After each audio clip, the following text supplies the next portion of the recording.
Bite holes through the wall to get close. Watch for they trail, man, they always be close. I'm a pack of wood, roller, really a smoke. This louder deal when you drive on the shoulder. Stomp on the gas till I'm blowing the motor. Can't afford to sit with my thoughts, so it's over. Really, but luckily, I got the. Hi you guys, welcome back to my channel. We are going to be discussing the Castlevania series, the one that just came out, which I was super excited for. I'm kind of mad that they didn't left off with I believe the other Castlevania had 4 seasons. Like I was really hoping for a 5th season because I really want to know what happens. Oh my god. But it's okay. They came back and they came good. They came correct. And my opinion will solely be based on the Netflix series. I know there's a video game, that's how they base the time period and timeline, but I'm just basing this off of the Netflix series. So I'm gonna go episode by episode and then I'll just tell you my initial reactions and other opinions. So first we start off with episode 1. We get introduced to Maria. She's a witch. Richard Belmont, Julia Belmont, who is now deceased, Tara, Orlox. So Maria, she's a witch. They also keep, I don't know what's the term, keep saying that she's a witch in a negative manner because there's been a couple hints that oh, she summons demons from hell. I personally do not think the creatures that she summons are from hell because they don't look like they're from hell. They look very lifeful, very they look like pleasant creatures. They have light pastel colors. They just look like life. They don't look like death. Like hell and death is correlated. They don't look like that. So that's one thing. I was just like, why are you trying to play with my girl? Then Richard Belmont, he's a Belmont, like Alucard said, whip in hand, whip in the clutch. Then Tara is a speaker. Orlox is a vampire. So my original thought, I wanted so badly that Julia Belmont was the daughter of Trevor and what's her name? Is her name Sophie? Silpha? Oh my god, I can't remember her name. Insert's name. Is their daughter, and that Richter is their grandson. But later on in the season, that theory is corrected because this is 300 years after. I wanted it to be, I wanted Julia to be their daughter so badly, you don't even know. Because I'm just like, okay, she's a speaker and a Belmont, clear lineage, but you know what? It's okay. So then we also get introduced to Annette and Edward, which I'm so happy. Can we just take a moment to show appreciation for all the characters of color? There's so many and they're main characters. Yay! Like people with melanated pigment, yay! So happy for that. And it has locks, and I was just like, oh, beautiful. And Annette and Edward are from the Caribbean. I think they say Santa Domingo, Saint Domingo, if I'm not mistaken. So I'm very excited about that. So this is basically like an introduction episode of the time period, what's going on, and who are the villains versus the heroes. Episode 2, we get introduced to Dralta. Can we just bask in her beauty for a second? She gives you, she is not the one or the 2 or the 3. She is if I had the time, if I had the effort, I would definitely be her for Halloween because she just, oh my god, she's just so pretty. But she's the vampire, she's the enemy, and I would say she's the general for the vampire messiah. She's the general for the Messiah, Elizabeth Bathory. They also give a little bit of background to Tara's story and why she had to flee from Russia is so very sad. She did what she needed to do to escape. She had to kill her sister. I feel like that was the best solution to it. Like, she was captured, she got turned into a vampire. There's nothing she could do. She had to kill her. Done. They also give a explanation of Anette's ancestry, which I'm so happy that they did because I actually have a little story about that, but let's continue. So, her on her father's side, she's an ancestor of Ogun. Ogun is the god of iron and war. He's an African god from Europe. So it's actually funny that they mention that Annette's ancestor is Ogun, the god of iron and war, because in Fire Force, if y'all ever watched the anime Fire Force, it's really good. There is a character named Ogun, and he is also. So at first, I didn't know that. Like at first, like I knew Ogun was a name from Africa because obviously it's not a Japanese name, it's not an Asian name. So when I first thought about it, I'm like, oh, maybe he's the god of um sun, like either sun or fire. That's what I initially thought, not going too much depth into that. And I actually have a tattoo of the facial markings of Ogun from Fire Force. But I found it funny that when Castlevania mentioned the ancestry of Annette, I started to look into it further and I found this video. You can watch this video. I will insert the like screenshot of the cover of the video. And I just found that a little bit interesting and I wanted to share it with y'all. So for this episode, I had like, I don't know why. Tell me if y'all had this feeling as well, but I felt like Edward was gonna like his time was very limited on the show. Like I didn't know when it was gonna come. I don't know if it was because like his strength wasn't highlighted. Not saying you need powers because we already saw in the original seasons of Castlevania, all you need is a whip and some skills. That's all you need. But I don't know why. It's something about him just gave me he was not gonna last long. I don't know. So they go to the chateau. Maria, Richard, Annette, and Edward to investigate like what's going on. Why are there so many vampires? They find out that the vampires are collecting dead bodies, and then while they're spying on them, Annette has an emotional moment because she sees the killer of her mother, which is Bon Blanc, and her emotional response causes the vampires to notice that they're spying on them. And this is where it gets sad. And I was just like, oh my god, it's only episode 2. Like my heart is already, my heart can't take it.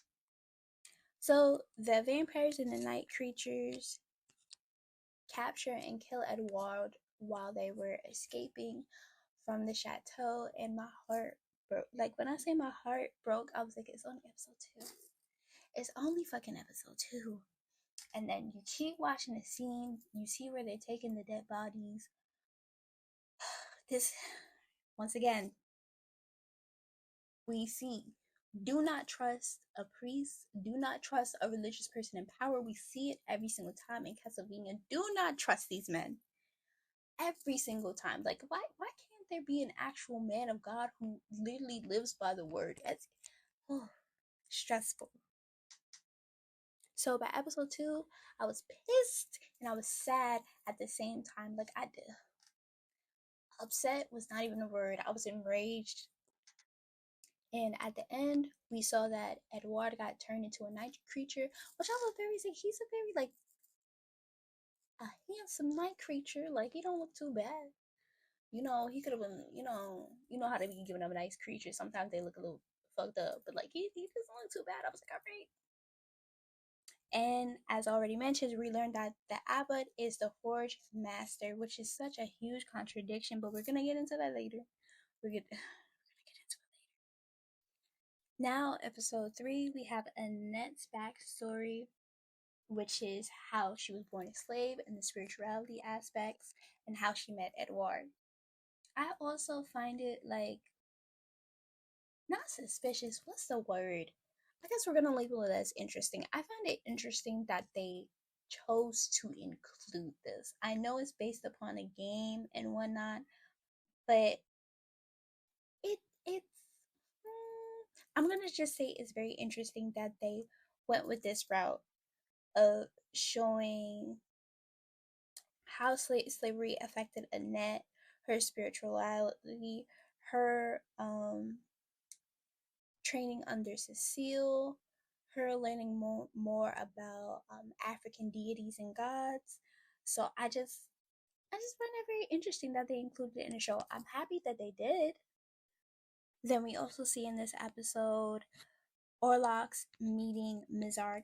I Based upon this scene alone, I knew they was gonna hook up. Like, you can tell me no different, because I was just like, y'all got something going on. Like, it's unspoken right now because y'all don't know each other. But I knew they was gonna hook up. Then fast forward, the Maria has another meeting for the people who wants to join the revolution. She lets Annette speak, and the meeting gets interrupted by night creatures. The night creatures attack the meeting, and this is when Annette finds out that Edward is a night creature because he actually saved her from a night creature. In episode 4, they basically find out that the abbot is working with the vampires. Finally. Episode 5, we see Richter's emotional moment after seeing Orlok for the first time since his mother died. He was just like, get me the fuck out of here. We need to go. So that happened. And then I also want to include, I guess this is done on purpose, that there's only one main Belmont at a time. But I really need them, sad to say, to start mass producing. I need them to be like a clan, like how in Naruto you had the Uchihas and you had the Hyugas. I need them to start mass producing because this is crazy. Why is there only one? I know it's probably done on purpose, but I need them to get it together. Like, I need them to have a gang. Like, I need someone to sit down and lay out a plan. Be like, okay, we are going to have this many kids, and they're going to do this at the third, and then we're gonna keep populating, because I need them to be a gang, because I feel like this would be so much better, and it would be honestly actually a cool moment. Like, okay, not everyone has to fight. Not everyone has to kill vampires. You can have some of them doing logistics in the back. You have some of them in the library. Hopefully, they rebuilt the library. I'm not sure, but I just need them to start mass producing. Next scene I wanted to highlight is Maria and Tara arguing with the abbot. The abbot came to where they live to try to share his intentions and objectives for being the Forge Master. And honestly, nothing he can say correlates to his Man of God title. Like, nothing he can say. He was giving his explanation. It's just like, you're bending and twisting the words to fit your narrative. Like, at the end of the day, he calls them the godless mob. You're judging you're basically judging them for not wanting to believe in God. Your job is to serve the people who believe in God, and that's it. You help people. I guess this is his way of thinking that he's actually helping the situation. But how you're helping them by killing them and then summoning creatures from hell? Like, it's just a big ass contradiction. He is insane, and they should have known better. I would have just kicked him right out, because nothing he says makes fucking sense. Nothing. Ugh. Then you have Richard meeting his grandfather, which was a complete catch. That caught me off guard. I was like, oh, well, I knew as soon as he took the whip and killed the vampire at the saloon, tavern, whatever you want to call it. I knew, but that was crazy. So that's when the timeline actually got revealed, that it was 300 years after the previous season of Castlevania, which is crazy. So Juice has a conversation with his grandchild Richard about his reason for not being in Richard's life, even though he was in the same town, not too far away. Basically, his reason was after his wife and his best friend got killed by vampires, he could not do it. He was not mentally there. He was not stable. He lost his drive. Like he was out of the game. So I want to ask y'all, do you think his reason is valid for not wanting to be in Richard's life? Richter's life. I feel like it's valid, but I feel like valid for a certain time period. Like if you want a 1 to, I'm giving 1 to 3, maybe 5 years. I don't know. I don't know. It's understandable why he would want to break because his wife and his best friend died. That's cool. But I feel like him staying away forever, like I understand, but it's just like you didn't care about your grandchild. Like, and I'm pretty sure he would have, well, there was no way to communicate back then except for like letters and stuff. So maybe he just thought the daughter was mad and stopped contacting them. I don't know. But wouldn't you want to just check up? Like, I don't know. That's a tough place to be in, but I feel like he still should have. I mean, he kept up for himself. Like he said, he was watching you from afar, but he watched from a distance. So, I don't know. I get his reasoning, but I still think he should have made more of an effort. Especially, I'm pretty sure Tara told him what happened, that Julia's not there. So, I don't know. I guess more expectation upon him, and he didn't want to deal with that. I don't know. Tell me what y'all think. Also, in this episode, we get Orlox's backstory. I had a feeling he had to experience the colonizers taking over. I had a feeling because usually the vampires in this show be either one or two ways. Either they love the person that they're serving under or who they're teaming up with, or they just want to do their own thing and be on their own accord, but they're still associated with each other. So you gotta still play on their team. So I knew once he would not sneaking around, but I knew once he started doing, let's just call it extracurricular activities, that he wasn't a big fan of Drolta and the Messiah. I kind of knew that. So also by the end of this episode, Richard can do magic again. Whoopee! Like when I saw him, like I was like, oh snap! You see that lineage working? Like it's fight scenes amazing. Episode 7, you have Richter and Annette. They have a little cutesy moment. I was like, oh, are y'all gonna be together? Y'all gonna be something? I was like, I see you. I see you seeing each other. I see you. That was cute. I like the little moment that he had apologizing and explaining himself. Cool. Then what else happened? Orlox helped out the gang. He gave them the book from hell that basically explains the machine the Forge Master uses to create the night creatures. I also like, I wonder why he needed the machine, because maybe it's because he can't do magic himself. That's why he needs the machine. Because I believe his name was Hector from the previous season. All he had, like, he just had tools. So maybe it's because he can do magic and the abbot can't. I don't know. Let me know in the comments if that's the reason why he needs the machine. So they come up with a plan to send the machine back to hell because they cannot destroy it. So the plan is for Tara to open the portal to hell and for Annette to push the machine back into hell using her magic. Now here's where it gets stupid for Maria, because of course Maria finds out that Abba is her father in the previous episode, and she decides to go warn him. And I feel like this is very stupid of Maria. Of course, you're just thinking like, oh, he's my dad. I just want to save him. I don't want to see him get hurt or killed. because Maria is a good person, unlike her father. I feel like if she did not go there to kill him, which I honestly think that's kind of a better idea, is to just kill the Forge Master and then poof. I mean, of course they could find another Forge Master, but it's kind of short on time for the Messiah, so that kind of would have dimmed their plans a little bit.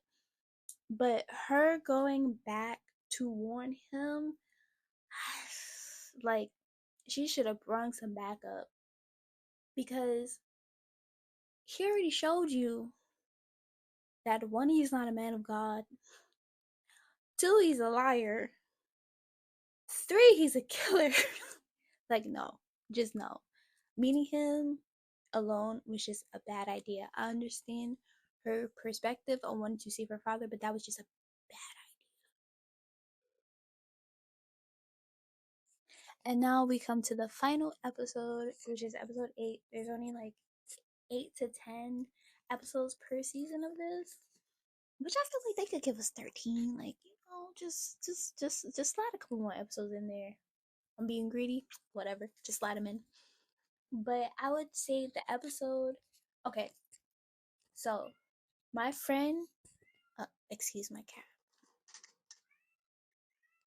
So my friend Jade, which y'all have seen her on my channel before, she actually told me it ends on a cliffhanger. So I thought, you know, Castlevania cliffhangers hit different. Like, they just hit different. They're fucking terrible, and it makes your heart hurt. It makes your soul hurt. So I thought the cliffhanger was gonna be bad, but it wasn't bad at all. I was like, okay, this is very hopeful. Like, it's a very hopeful ending, because Alucard comes at the end, and I knew he was, look at him, he was so beautiful. The sword, like, the sword was it for me. I love him so much. And his humor is very needed, because I loved how him and Trevor used to argue back and forth. I love their bickering. But overall, it was a very good season. Oh my god. So, wait, let's just rewind it, because I forgot. Tara takes Maria's place as the sacrifice to seal the deal for the abbot, and she becomes a vampire. But I'm thinking, like, what type of vampire would she be? Because the Elizabeth is a god. She's a god. So I'm just wondering, like, what would her powers be like? Like, I'm very interested to see that. And then I believe that she can't be quote unquote set free until the Messiah is dead. Because if I'm remembering correctly, since the Messiah is the one who turned her into a vampire, they're in a blood pact, and she can't go against her will, if I'm not mistaken. Correct me if I'm wrong, but I feel like they said that in a previous season. So I don't know. But I'm hoping that Tara, she doesn't, you know, there's no mind control or whatever, because Beltran's dead, so she needs a new general. Obviously, Tara's gonna be the new general, because she's the next powerful person, and now she's a vampire. So I'm hoping that Tara keeps her head on straight, has a plan. She kills the abbot because he needs to die, and then the Messiah next.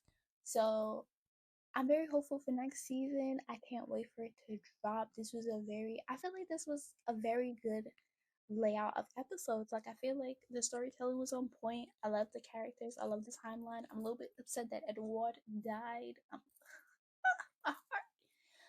But it's cool, because I feel like he's gonna have an important role next season. Like,